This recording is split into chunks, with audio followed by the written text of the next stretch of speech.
Anxiety and depression are prevalent amongst people in the modern age more than ever before, especially amongst young people. The number of people suffering from mental illness has been rising for years, and these numbers started to peak during the COVID pandemic, where it is estimated that 25% more people report feeling symptoms of depression and anxiety in different shapes and forms. There are a lot of factors that play a role in why there are many more mentally troubled individuals than there has ever been, and most of these factors are related to our modern society and luxurious lifestyles, with the biggest factor being the news that people consume on a daily basis on TV and on different social media platforms. To explain exactly why I think this is the case, I want to tell you part of my personal story.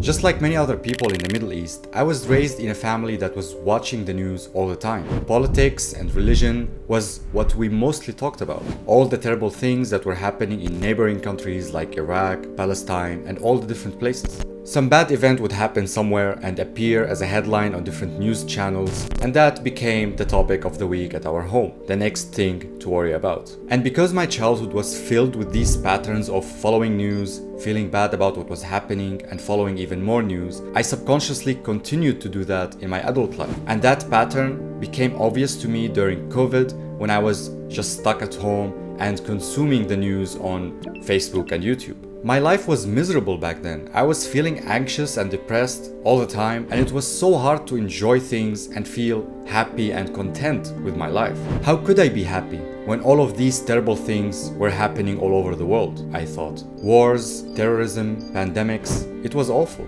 The world felt awful, and my anxiety and depression only got worse over the years. And so when the pandemic was over and I was reflecting on my life and on my past, I realized that my biggest issue was what I was consuming. Waking up to follow all of these terrible things that would ruin my mood and make my day awful. I was obsessed with the negative things that were happening around the world, and that negativity leaked in other areas of my private life that made everything else around me seem negative. So I decided to delete my Facebook account and limit my usage of social media in general. I especially made sure that I won't follow any news anymore in the future. I wanted to focus on my life and what was happening around me in my environment, regardless of the crazy, terrible things that occur around the world. And that decision was the turning point.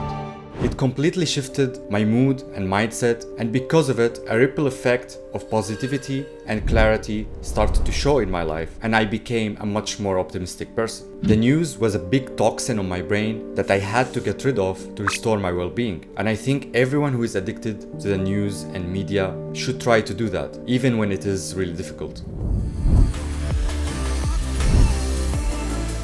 If you think about it, technology hasn't been here for long. Humans have existed for longer than 300,000 years, while modern technological devices like the TV and radio have been here for barely a century. And that is 0.0333% of human existence. We are not wired to absorb so much information from all the events that are happening on this planet.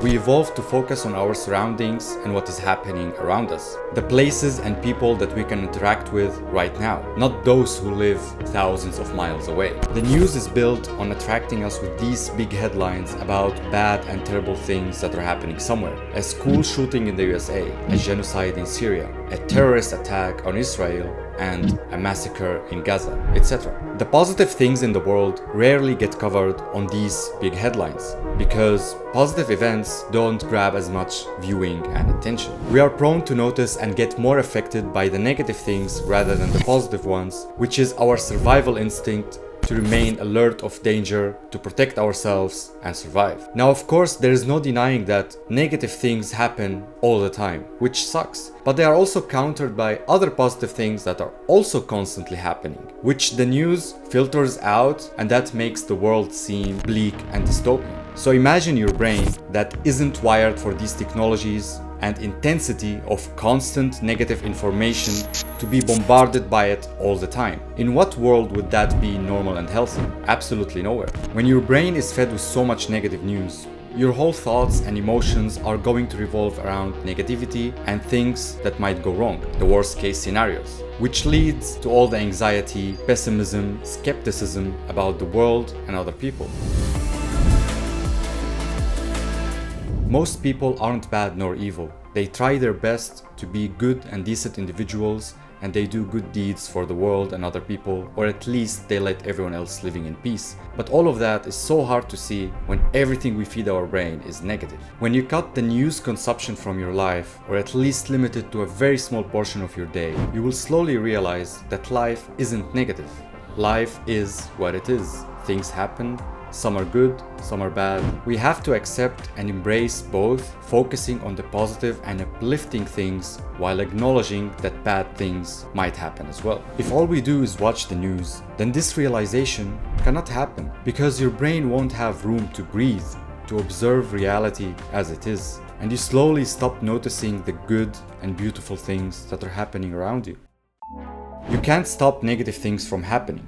And in fact, most things are outside of your control. Watching the news and feeling sad won't change anything in the slightest. It's good to acknowledge these negative events and feeling empathy and maybe finding a way to help someone who is affected by something terrible. But fixating on these events and letting them consume you, that's a recipe for disaster. And of course, it's very difficult to stop watching the news, especially if you have been addicted to it for years and years. You might get the feeling that you are more alone, that you are being left out, and that you are missing things. But I promise you aren't missing anything. The things that actually matter in your life are right in front of you. The moment that you live in, the good things that you do, the positive things that you work on, and the people that you love. These are the things that, in my opinion, we should give all our attention to. That's what can alter our perspective and mindset in life to become much more joyful and positive individuals.